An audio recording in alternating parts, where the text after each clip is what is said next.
오늘 하나님 말씀 사도행전 9장 26절에서부터 31절까지의 말씀입니다. 사도행전 9장 26절에서부터 31절까지의 말씀입니다. 제가 봉독하겠습니다. 사울이 예루살렘에 가서 제자들을 사귀고자 하나 다 두려워하여 그가 제자됨을 믿지 아니하니 바나바가 데리고 사도들에게 가서 그가 길에서 어떻게 주를 보았는지와 주께서 그에게 말씀하신 일과 다메섹에서 그가 어떻게 예수의 이름으로 담대히 말하였는지를 전하니라.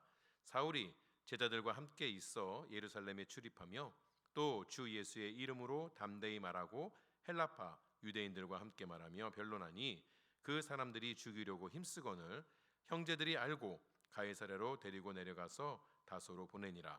그리하여 온 유대와 갈릴리와 사마리아 교회가 평안하여 든든히 서가고 주를 경외함과 성령의 위로로 진행하여 수가 더 많아지니라. 아멘. 지난 시간에 우리가 보았던 이 사울의 회심 장면에 보게 되면 반복되는 단어가 있습니다. 많이 반복되진 않지만 중요하게 우리에게 두어 번 반복되는 것이 있습니다. 바로 즉시라는 단어입니다. 이 사울이 예수님을 만난 이후에 눈이 멀죠. 눈이 먼 상태로 다메섹 도성 안으로 들어가게 됩니다. 그래서 그럴 때에 하나님께서 이제 아나니아를 보내십니다. 그래서 아나니아가 그를 찾아가서 안수를 하게 되는데 아나니아가 사울을 안수했을 때에 즉시 사울의 눈에서 비늘 같은 것이 벗겨져 다시 보게 되었다라고 성경은 우리에게 이야기해 줍니다. 또 그 이후에 사울이 음식을 먹고 강건하여진 다음에 세례를 받죠. 세례를 받은 이후에 즉시로 나가서 회당에서 예수의 복음을 전하는 장면을 보게 됩니다. 이런 표현들, 즉시로 이러한 표현들을 통하여서 하나님께서 이 사울이라는 사람을 통해 이방인들을 향한 선교를 빨리 하시고 싶으시다. 어서 하루빨리라도 한 사람 한 사람 구원하고 싶어 하신다. 그러한 마음을 우리가 엿볼 수가 있습니다. 사울도 그냥 가만히 앉아 있는 사람이 아니라 행동을 하는 그러한 사람이기 때문에 그런 하나님의 마음을 이해하고 즉시로 하나님의 뜻에 따라서 움직이는 것을 볼 수가 있습니다. 우리가 하나님을 만나고 또 하나님께서 우리에게 무엇을 원하시는가 그것을 듣게 될 때에 하나님을 순종하는 법칙 이런 것들을 이야기하는데 그 중에 하나가 즉시입니다. 하나님께서 우리에게 말씀하실 때에 즉시 반응해야 합니다. 하나님께서 말씀하시면 즉시 일어나야 합니다. 핑곗거리를 찾으려고 문근적거리면 안 되는 것이죠. 마치 하나님께서 부르실 때에 박차고 자리를 나가서 문을 탁 열면 그 문 밖에 금덩어리 하나 떡하니 있는 그러한 기세를 가지고 예배 끝나고 나가면 금덩이 하나씩 드립니다. 근데 한 30개밖에 없습니다. 큰일 날까요? 그러한 마음을 가지고 주님께서 부르실 때에 민감하게 또 즉시로 반응할 수 있어야 합니다. 시간이 지날수록 그냥 즉시로 반응하지 않고 그냥 문적거리면서 시간이 지나면 지날수록 우리의 마음을 차지하는 것은 하나님께서 주시는 사명이 아니고 악한 영이 주는 마음인 것이죠. 순종하지 못하게 하는 마음, 하나님이 아닌 세상을 바라보게 하는 마음이 점점 더 우리의 마음을 차지하게끔 됩니다. 지금 여러분의 삶에서 하나님께서 말씀하신 것들 중에 뒤로 밀어두신 거 있습니까? 지금 하긴 좀 뭐한데 내일이나 할까?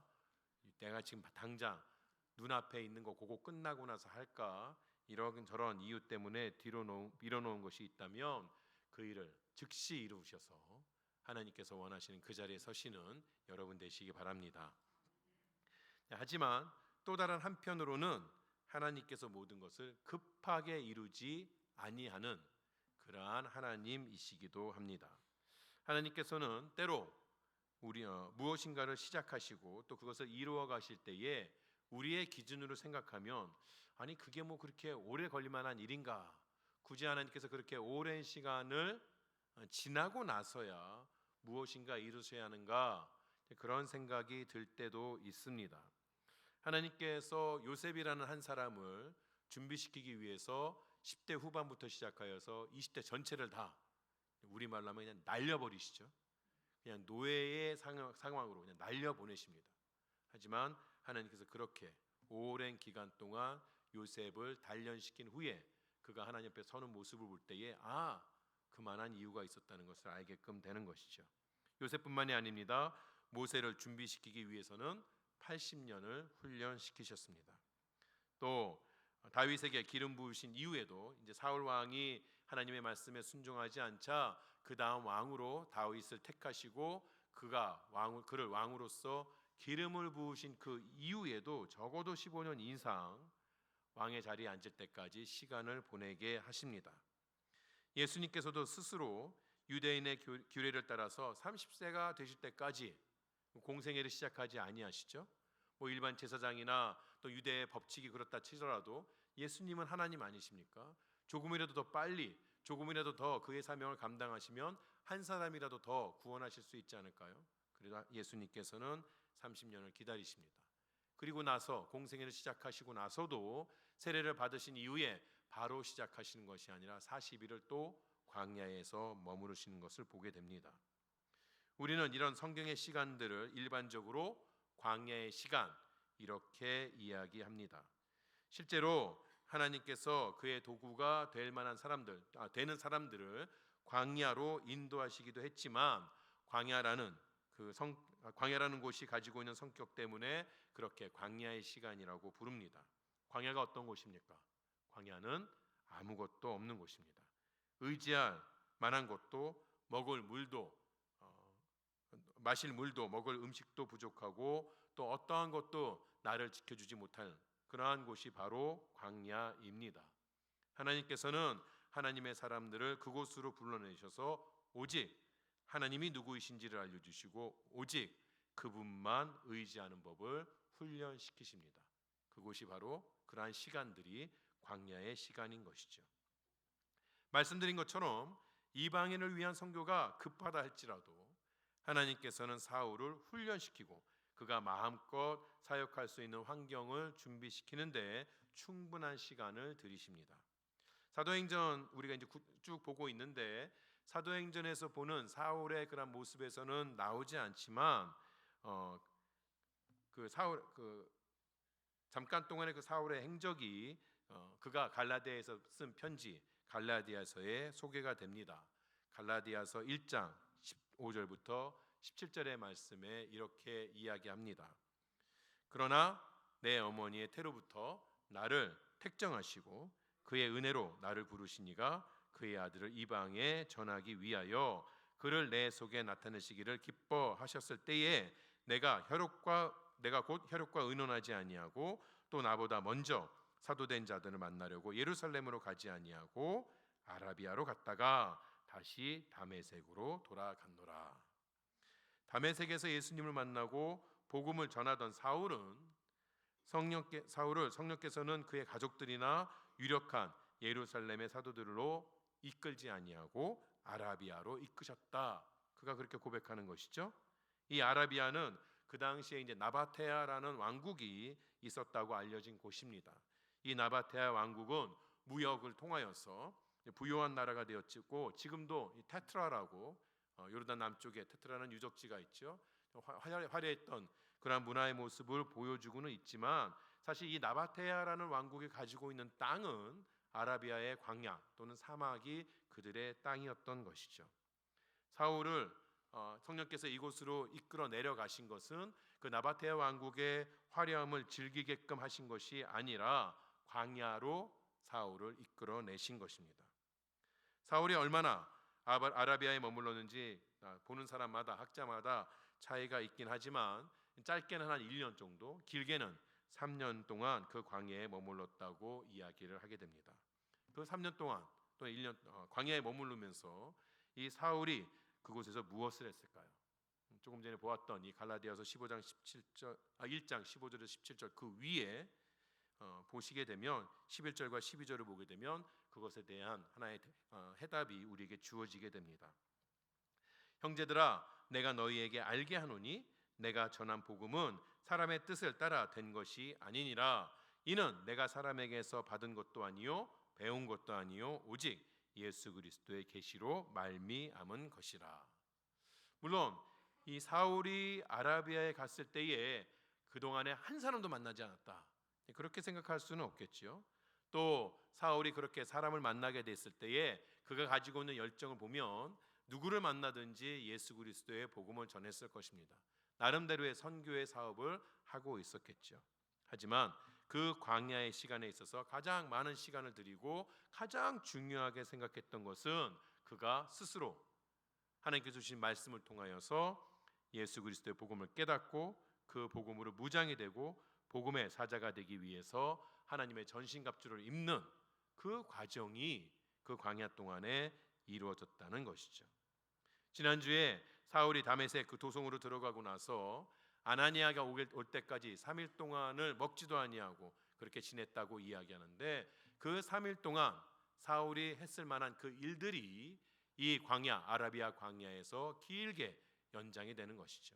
그가 어려서부터 배웠던 그 말씀들이 예수 그리스도를 통하여서 어떻게 이루어졌는지, 그 말씀들이 가리키고 있는 예수는 누구인지, 그 예수가 어떻게 우리를 구원하셨는지를 말씀을 통하여서 계속해서 깨달아 왔다는 것이죠. 오늘 여러분의 삶이 광야처럼 느껴지시는 그런 분들이 계십니까? 아무것도 없고 의지할 만한 것도 없고 되는 일도 없는 것 같고, 어찌 보면 내가 이 광야 생활을 왜 이런 시간을 보내야 하는지 이해가 되지 않는 그러한 삶을 살고 계신다면 제가 여러분에게 드릴 수 있는 말은 잘 참으시기 바랍니다. 어처구니 없는 말 같지만 잘 참으시기 바랍니다. 비록 여러분 주위에 믿고 의지할 만한 것이 보이지 않을지라도, 하나님마저도 멀리 계신 것처럼 느껴질지라도, 하나님께서 여러분을 버리시거나 떠나신 것이 아니라 그분의 선하신 뜻대로 우리에게 은혜를 주고 있는 그러한 시간이라는 것을 잘 이해하고 그 시간을 겸손하게 받아들이시기 바랍니다. 그리고 그 시간들을 하나님을 원망하고 세상을 바라보면서 허비하는 그러한 삶의 자세가 아니라 그 순간에도, 아니면 오히려 그 어느 때보다도 더 하나님께 부르짖으면서 그분과의 친밀함을 쌓아 나가는 그러한 광야의 시간이 되시기를 주의 이름으로 축원합니다. 그렇게 아라비아로 갔던 사울은 다시 다메섹으로 돌아와서 각 회당을 돌아다니면서 복음을 전파하게 됩니다. 우리 지난번에 보았던 본문 말씀처럼 이런 사울의 모습을 보고 많은 유대인들이 당황한 것이죠. 당황했을 뿐만 아니라 결국 그를 죽일 공모를 하게 됩니다. 다행히도 이 일이 사울과 그의 제자들에게 전해지고 사울은 성벽을 타고 다메섹을 빠져나옵니다. 그렇게 다메섹을 빠져나온 사울이 향한 곳은 예루살렘이었어요. 그런데 예루살렘에서 사울은 누구에게도 환영받지 못합니다. 사울이 이제 다시 예루살렘으로 가게 됐을 때에 그와 함께 일했던 유대인들은 이미 그가 다메섹에서 변절했다는 것, 예수를 믿는 사람들을 잡으러 갔던 그가 이제는 스스로 예수를 믿게 되었다는 것을 듣게 되었겠죠. 대제사장은 사울에게 예수를 믿는 자들을 잡아오라는 공문까지 써 주었는데, 그 공문을 가지고 갔던 자가 오히려 예수의 제자가 되어서 돌아온 것입니다. 그런 사울이 예루살렘에 들어갔을 때에 환영을 받기는커녕 유대인들을 통하여서 잡히지 않으면 다행인 것이죠. 반대쪽에는 예루살렘 교회가 있었습니다. 이 예루살렘 교회가 사울을 환영했을까요? 예루살렘 교회는 아직 사울을 받아들일 준비가 되지 않았었습니다. 본문 26절을 보면 제자들이 다 사울을 두려워했고 그가 예수님의 제자가 되었다는 것을 믿지 못했다고 말합니다. 어찌 보면 당연한 이야기 아니겠습니까? 사울이 누구입니까? 그가 다메섹으로 가기 전에 예루살렘에서 교회를 향한 박해를 일으킨 주동자들 중에 한 사람이었습니다. 누구보다 열심으로 예수 믿는 자를 잡아들였던 사람입니다. 교회에서는 사울이라는 이름이 공포의 대상이 되어 있던 것이죠. 그가 예루살렘을 떠나서 다메섹으로 간 것도 말씀드린 것처럼 다른 곳에 있는 예수 믿는 사람들, 교회들을 박해하기 위해서 떠났던 것입니다. 그렇게 예루살렘을 떠났던 자가 어느 날 돌아왔는데 소문에는 예수님을 만나서 회심했다고, 또 복음을 전하다가 생명의 위협까지 느껴서 이곳으로 왔다는 그런 소문이 들리지만 예루살렘의 어느 누구도 그를 만나서 확인한 바는 없는 것이죠. 설령 그가 회심한 것이 사실이라 할지라도 사울이 그 이전에 교회를 핍박하면서 남겼던 그 상처들이 쉽게 아물 수 있었을까요? 만약에 스데반의 가족들이 여전히 예루살렘에 남아 있었다면 사울이 돌아왔을 때에 그들이 사울을 바라보는 마음은 어땠을까요? 쉽지 않았을 것입니다. 그를 마음으로 받아들이는 것 절대 쉬운 일은 아니었을 것입니다. 형제라고 부르는 것 절대 쉬운 일은 아니었을 것입니다. 복음이 이방으로 뻗어나가는데 걸림돌이 생겼습니다. 교회는요, 모든 일을 이룸에 있어서 하나가 되어야 합니다. 복음의 사역은 홀로 이루는 것이 아니라 함께 이루는 것입니다. 우리의 신앙생활은 홀로 가는 것이 아니라 함께 가는 것입니다. 물론 자신의 어떤 처한 상황이나 상태에 있어서 교회의 어떤 일들, 하나님 나라의 어떤 일들을 함에 있어 앞서는 사람이 있고 뒤에 따라가는 사람도 있으며, 또 어떤 사람들은 더 많은 시간과 물질들을 투자하는 사람이 있고 어떤 사람들은 그렇지 못한 사람이 있을 수도 있겠지만, 그러나 근본적으로 교회를 이루는 공동체의 모든 사람들은 함께 힘을 합쳐서 하나님의 일을 이루는 것입니다. 예수 그리스도를 머리로 한 몸의 지체가 따로 존재하고 활동한다는 것은 있을 수가 없는 것이죠. 우리 몸의 어떤 한 부분이라도 따로 떼어서 그 생명을 유지할 수도 없으며 따로 떼어서 어떠한 일들을 감당할 수도 없는 것이에요. 제가 자주 말씀드리지만 여러분 몸의 한순간 한 부분을 딱 띄어 있다고 그럴 때에 그게 그 지체라는 것이, 그 몸의 한 일부분이라는 것이 몸에 붙어 있어서 아름답고 쓸모가 있는 것이지, 그 몸을 떠나는 순간은 흉측할 뿐이죠. 여러분의 손가락, 여러분이 제 손을 보셨는지 모르겠지만 남자치고는 꽤 이쁩니다. 믿거나 말거나. 제 예쁜 손가락 제 몸에 붙어 있을 때나 예쁜 거예요. 제 몸에서 떨어지면 아무 쓸모없고 흉측할 뿐입니다. 우리 모두가 다 그렇습니다. 교회라는 공동체에 붙어 있을 때에 우리가 다 존귀한 자이고 우리가 하나님께서 쓸만한 도구가 되는 것이지 교회를 떠나서는 되지 않는다는 것이죠. 예수 그리스도의 모든 몸된 지체는 다 한 몸을 이루어야 하고 한 마음을 가져야 하는 것입니다. 이 시대에 멀리 떨어져 있는 선교사님들이 있죠. 그 선교사님들, 복음이 심지어는 복음을 가지고 있다는, 내가 예수를 믿는다는 것을 내어놓지 못할 만한 그런 상황 가운데 있는 선교사님이라 할지라도 그가 홀로 사역하는 것이 아닙니다. 그를 그 선교지로 파송한 교회는 그를 위하여서 함께 일해야 하는 것이고, 또 그의 기도 편지를 받는 수많은 그런 믿음의 동역자들이 함께 멀리 떨어져 있다 할지라도 기도로, 물질로, 또는 때로는 직접 그곳에 가서 함께 사역을 해야 하는 것이죠. 누구도, 어느 누구도 이 땅 가운데 홀로 하나님을 위하여서 사역할 수는 없는 것이에요. 복음이 지금 이방으로 퍼져나가야 하는데 교회가 갈라선다? 복음의 이방인의 사제가 되고자 하는 자들이 기존 교회로부터 떨어져 있다? 하나님의 일을 한다는 것이 가능하지 않은 것입니다. 사도시대의 교회가 예루살렘에서 시작되어서 이방으로 확장되지만 예루살렘 교회와 이방인들의 교회가 나누어지는 것은 아닌 것이죠. 다른 복음을 가지고 전파되는 것이 아닙니다. 함께 일하는 것입니다.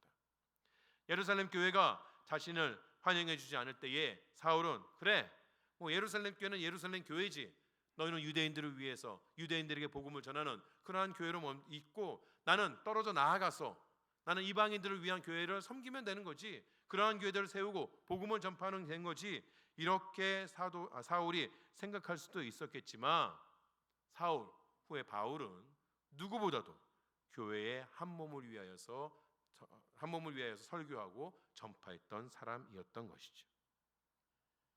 그것은 그가 생각하는 것, 그러니까 교회 하나됨이라는 것은 이 사울의 신념, 개인적인 신념이 아니라 예수 그리스도의 가르침이며 또한 교회의 본질이기 때문에 그렇습니다. 그가 에베소 교회에 보낸 편지에서 이것이 잘 드러납니다. 에베소서 4장 1절부터 6절 말씀 제가 천천히 읽어드리겠습니다. 그러므로 주 안에서 갇힌 내가 너희를 권하노니 너희가 부르심을 받은 일에 합당하게 행하여 모든 겸손과 온유로 하고 오래 참음으로 사랑 가운데서 서로 용납하고 평안에 매는 줄로 성령이 하나 되게 하신 것을 힘써 지키라. 몸이 하나요 성령도 한 분이시니 이와 같이 너희가 부르심의 한 소망 안에서 부르심을 받았느니라. 주도 한 분이시요 믿음도 하나요 세례도 하나요 하나님도 한 분이시니 곧 만유의 아버지시라. 만유 위에 계시고 만유를 통일하시고 만유 가운데 계시도다. 교회는 분명히 하나가 되어야 합니다. 그런데 문제는 사울이 어떻게 그를 두려워하는 예루살렘의 제자들과 하나가 될 수 있느냐, 그것이 문제인 것이죠. 그런데 하나님께서 이 때를 위하여서 한 사람을 예비해 주신 것이죠. 그가 곧 바나바입니다. 바나바는 사도행전 4장에서 이미 본 바가 있습니다. 다시 한번 사도행전 4장에 나오는 바나바의 모습을 살펴봅니다. 바나바에 대해서 이렇게 이야기합니다. 구브로에서 난 레위족 사람이 있으니 이름은 요셉이라. 사도들이 일컬어 바나바라, 번역하면 위로의 아들이라 하니 그가 밭이 있음에 팔아 그 값을 가지고 사도들의 발 앞에 두니라. 이 사도행전 4장 마지막 부분에서 이야기하는 것처럼 이 바나바는 구브로 출신의 유대인이었습니다. 그러니까 헬라파 유대인인 것이죠. 그의 이름이 요셉입니다. 원래 요셉이라는 이름이 있었는데 사도들은 그에게 위로의 아들이라는 뜻을 가진 바나바라는 별명을 붙여 주었습니다. 그래서 예루살렘 교회에서 바나바 그러면 그 사람, 누구든지 교회 안에서 어려움이 있으면 찾아가서 위로를 해주었던 사람, 누구든지 그 어려움 고통 가운데 있으면 찾아가서 예수 그리스도의 평안을 전해주었던 그 사람, 그렇게 바나바를 알았던 것이에요. 사울이 예루살렘에 도착했을 때에 바나바는 그의 이름처럼 화평의 도구로서, 위로의 도구로서 역할을 감당했습니다. 바나바는 사울을 데리고 사도들에게 가서 사울의 회심에 대해서 변론을 해주었던 것이에요. 이 바나바가 어떻게 사울에 대한 이런 확신을 가지고 있었는지에 대해서 의견이 분분하고 아주 확실하게 이래서 바나바가 확신을 가졌다 말하기는 좀 어렵습니다. 하지만 비록 바나바가 사울에 대한 확신을 가지고 있었다 할지라도 모든 사람들이 꺼리고 있는 그 사울을 사도들 앞에서 변호한다는 것은 쉬운 일은 아니었을 것이에요. 바나바도 예루살렘 교회가 사울에 대해서 가지고 있었던 그 마음을 잘 이해할 수 있지 않았겠습니까? 이 사람들에게 지금 상처가 있는데 아무리 이 사울이라는 자가 회심을 하고 왔다고 하여도 한 그 공동체 안에서, 교회 공동체 안에서 형제라고 부르는 것에는 어려움이 있을 수 있다. 또 그가 지금 회심하였다 할지라도 내가 이 사람들을 사도들에게 소개해 주었을 때에 그가 또 어떻게 변할지, 어떠한 이야기를 할지, 그런 나에게 어떠한 그러한 나쁜 그러한 레퓨테이션이 생길지 알 수 없다. 이러한 마음을 충분히 가질 수가 있었겠죠.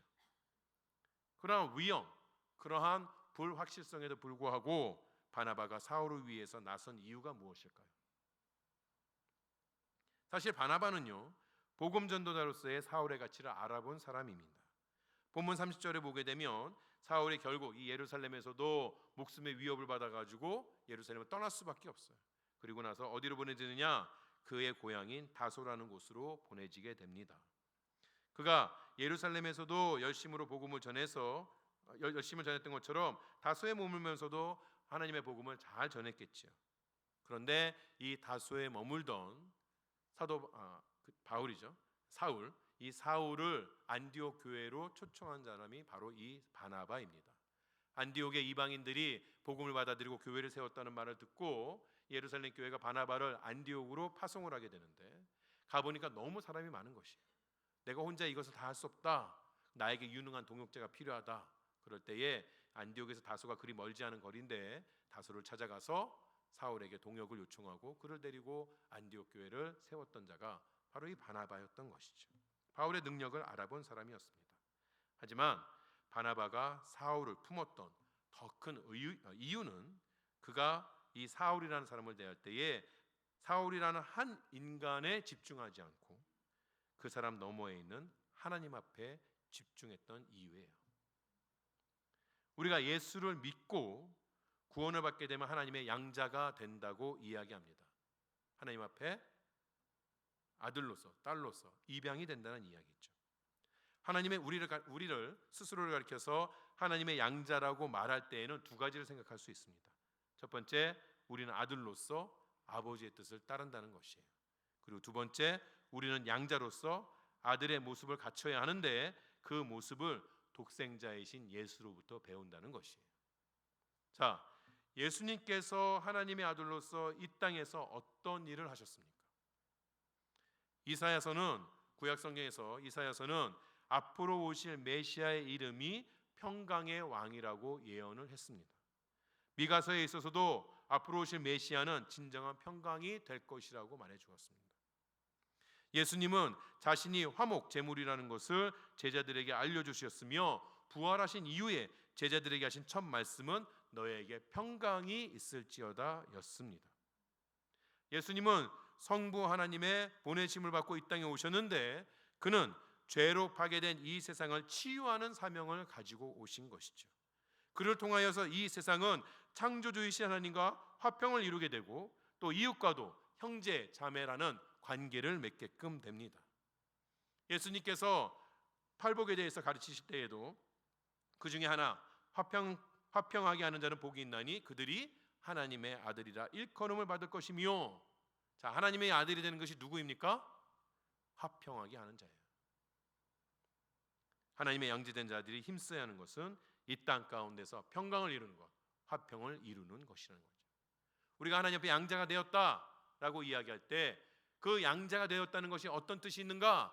예수 그리스도에서 배운다면 이 땅 가운데 화평을 이루는 자로 살아야 한다는 것이죠. 또한 우리의 아버지이신 하나님께서는 그리스도 안에서 형제 자매된 이들과 화평 이루기를 원하십니다.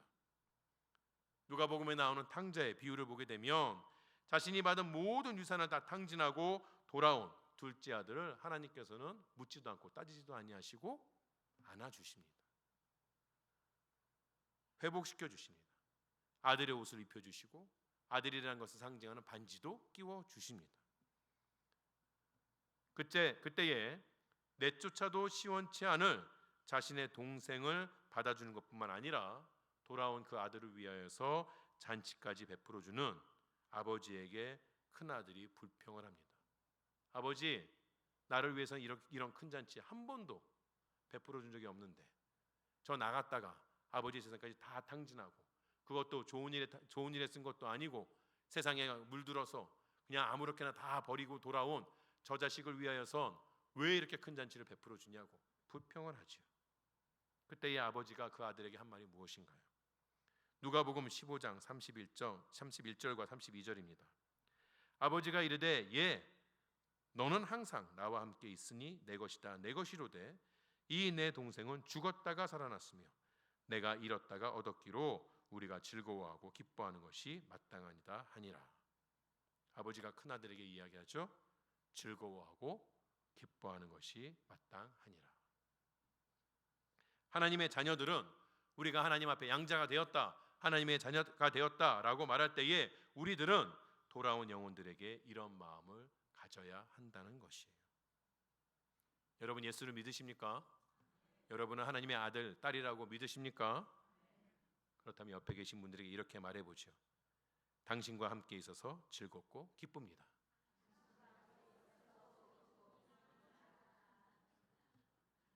즐겁고 기쁘다고 말씀하시는 그 얼굴이 너무 굳어 있으면 옆에 계신 분이 진심일까 의심합니다. 우리 한번 활짝 웃으시면서 당신과 함께 있음이 즐겁고 기쁩니다.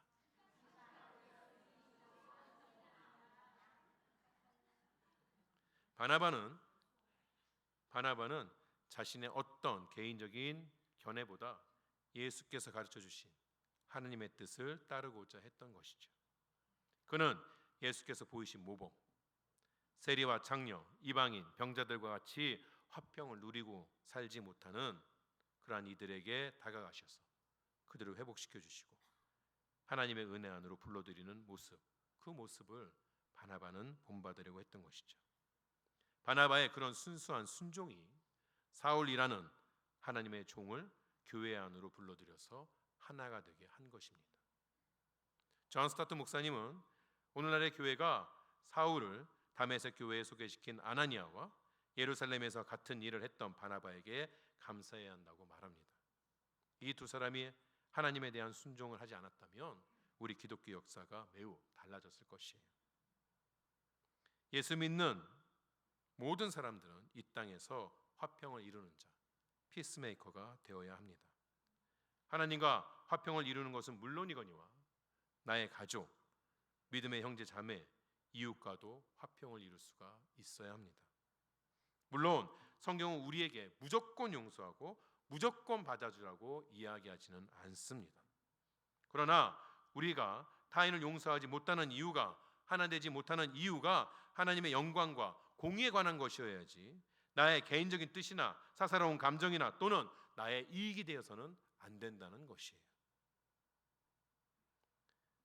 우리에게는 나하고 성향이 맞지 않는다고, 내가 저 인간 꼴 보기 싫다고 관계를 거절할 권리가 없다는 것이에요. 하나님께서 나에게 하나를 이루라고 보내신 영혼이라면 최선을 다해서 그와 화평의 관계를 맺어야 합니다. 예수를 구주로 영접한 사람에게는 교인의 자격이 주어집니다. 이 말은 예수를 믿은 사람이 단순히 기독교 공동체 안에 속해야 한다는 것, 그것을 넘어서서 그 공동체 안에서 다른 인종적, 사회적, 정치적 배경을 가지고 있는 교인들을 마음으로 환영하고 그들과 올바른 관계를 맺어야 한다는 뜻입니다.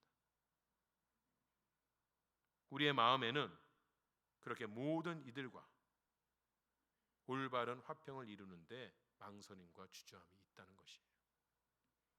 그렇게 된 것에는 여러 가지 이유가 있을 것입니다. 다른 사람들께는 그럴 만한, 충분히 이해할 만한 이유가 있을 수도 있겠죠. 하지만 근본적인 문제는 나에게 있는 겁니다. 여러분이 이 교회 안에서 누구와는 같이 밥도 먹기 싫고 저 인간 때문에 예배도 나오기 싫다면 그럴 만한 이유가 있겠죠. 그러나 근본적인 이유는 그 사람에 있는 게 아니라 나에게 있는 겁니다. 적어도 우리가 예수를 닮아가는 것을 목표로 사는 사람이라면 그 근본적인 이유가 나에게 있다는 것을 알아야 하는 것이에요.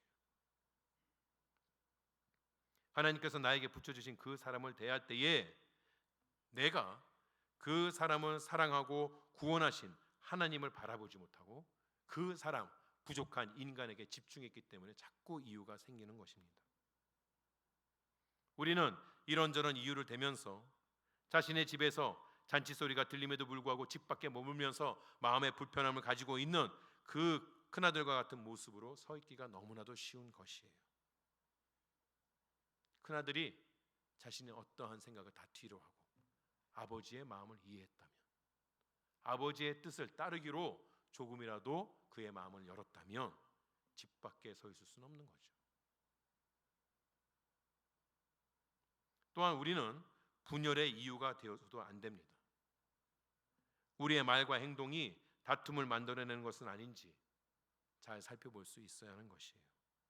우리가 가볍게 다루는 다른 이들에 대한 추측이나 가십이 다툼이나 분열의 원인이 되는 것이죠.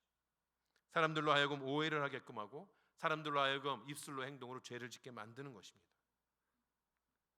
우리가 그런 분열의 이유가 돼서는 안 되는 것이죠. 흘러가는 말, 지나치는 말, 나는 아무 의미 없이 하는 말, 그것이 우리의 관계를 얼마나 많이 깨뜨리고 있는지 우리는 심각하게 생각해 볼 필요가 있는 것이죠. 더 나아가서 우리는 적극적으로 화평을 이룰 수가 있어야 합니다. 다툼이 있는 곳이나 분쟁이 있는 곳에서 화평의 다리가 되어야 하는 것이에요. 그 화평을 이루기 위해서 내가 감수해야 하는 불편이나 부당함이 보인다 할지라도 그 일을 이룸에 있어서 주저해서는 안 된다는 것이죠. 예수께서 이 땅에서 자신의 몸을 들여 화평을 이루신 것처럼 오늘 우리에게 주어진 피스메이커의 사명을 감당할 수가 있어야 하는 것입니다. 말씀을 마칩니다. 사도행전 9장 1절부터 사도행전 9장 1절부터 시작해서 30절까지 말씀은 한 사람의 회심에 대해서 이야기합니다.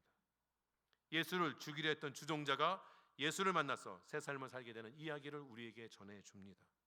그는 성령에 충만해서 가는 곳마다 복음을 전했습니다.